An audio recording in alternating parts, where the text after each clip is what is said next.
Trump administration ने H1B visa पे एक बड़ा झटका दिया है, लाइक शॉकिंग। लगभग 99 लाख तक की एप्लीकेशन फी का प्रपोजल दिया है, जिससे आपने भी सुना होगा ऑफ कोर्स। ये पहले सिर्फ 2000 से लेके $5,000 के बीच एक बात थी, लाइक 1.91 लाख टू 4.78 लाख के बीच हुआ करती थी। लेकिन इस पूरे नए रूल का मेन ऑब्जेक्टिव यूएस कंपनीज के लिए फॉरेन टैलेंट को हायर करना बेहद ही महंगा बनाना है। सिंपल टारगेट, ताकि वो आउटसाइडर की बजाय सिंपल लोकल अमेरिकन सिटीजन को ही जॉब्स और ट्रेनिंग देने पे मजबूर हो जाए। लाइक पूरी स्ट्रैटेजी प्लान है। और इसका सबसे बड़ा डायरेक्ट देखिए सिंपल इम्पैक्ट किस पे पड़ेगा? ऑफ कोर्स इंडियन प्रोफेशनल्स पे बहुत पड़ेगा, एक्सपीरियंस पे पड़ेगा, इंडेफिनेटली पड़ेगा, because India has always been the biggest beneficiary for the H1B visa, as simple. बस हो वीजा की अगर मैं बात करूँ तो इस पूरे हाई की फुल स्टोरी को डेप्थ में समझते हैं कि पूरा बेसिकली फॉर्मेट क्या है। How trouble lies ahead for India's and what come next. तो स्टोरी को पॉइंटर्स में समझते हैं, like how trouble lies ahead for India's and what come next. Trump admin का डिसीजन और उसके मेन्स रीजन, ये सब कुछ जानना पॉइंटर्स में इजी, बट इसे समझना मुश्किल है।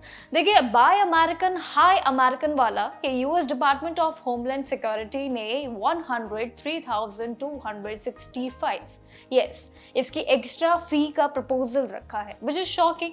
ये काफी बड़ा प्रपोजल है, काफी इंडियन एस्पिरेंट्स के लिए मुश्किलें लाएगा। इससे होने वाले बिलियंस ऑफ डॉलर्स के revenue, can you guess? US legal immigration system, federal immigration court और साथ ही ICE which is immigration and custom enforcement.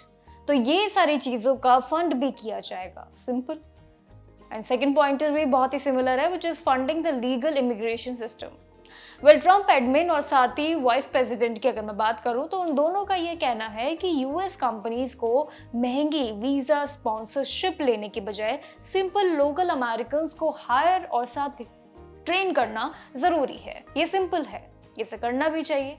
उन्होंने एक स्टडी के रेफरेंस में एक अपनी बात रखी, जिसमें इनका कहना था कि H1B वर्कर्स के लिए एवरेज अगर अमेरिकन वर्कर्स से 15% कम सैलरी पे हायर किया जाता है तो ये सिंपल है। Third pointers which is old legal dispute. पहले भी ये 10,000 समथिंग बिलियन डॉलर टेम्परेरी एक लीगल एप्लीकेशन फी थी, लेकिन कोर्ट ने इसे बाईपास कांग्रेस कह के इलीगल रद्द कर दिया था। लेकिन अब सरकार इसे एक फॉर्मल फेडरल रेगुलेशन बना के परमानेंटली लागू करना चाहती है। वैसे but the main question again, India पे सबसे बड़ा इम्पैक्ट क्यों पड़ेगा और कैसे पड़ेगा? सबसे मेन क्वेश्चन देखिए, यूएस हर साल total 85,000 new H1B visa issue करती है, जिसमें से 71% अप्रूव्ड वीजा इंडियन एप्लीकेंट्स को ही मिलते हैं। बट शॉकिंगली कंपेयर करें अगर चाइना से तो इट्स जस्ट 12%।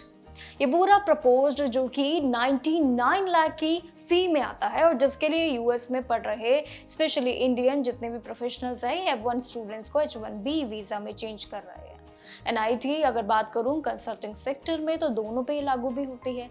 बट सितंबर 2026 से ये $4,000 की बायोमेट्रिक फी भी अब जुड़ने की वजह से यूएस कंपनीज के लिए इंडियन टैलेंट्स को स्पॉन्सर करना बेहद ही महंगा होगा, like very costly. Yes, India talent significantly more expensive for US employees. Simple. So H1B visa अब बहुत ज़्यादा एक ट्रेंड में आ गया है। इसकी अगर बात करें तो बहुत ज़्यादा गहराइयों में अगर हम जाएं तो बहुत चीज़ें खुल के आ रही हैं। अब H1B visa specially for Indian aspirants बहुत ही ज़्यादा मुश्किल हो रहा है। इनके लिए चुनौतियाँ बहुत सारी खड़ी हो रही है, बट इनके लिए चुनौतियां बहुत सारी खड़ी हो रही है। और इनकी चुनौतियों में अगर देखा जाए तो ये सभी वीज़ा रूल्स, इमिग्रेशन, जितने भी नई पॉलिसीज जो आती जा रही हैं, ये अब इंडियन एस्पिरेंट्स के लिए सोच विचार करने पे और वहाँ जाने के लिए बहुत बड़ा एक सिचुएशन पे भी डिपेंड करती है, वरी करती है। So what are your thoughts on this? Comment section में जरूर बताइएगा। Till then keep watching Jagran जोश।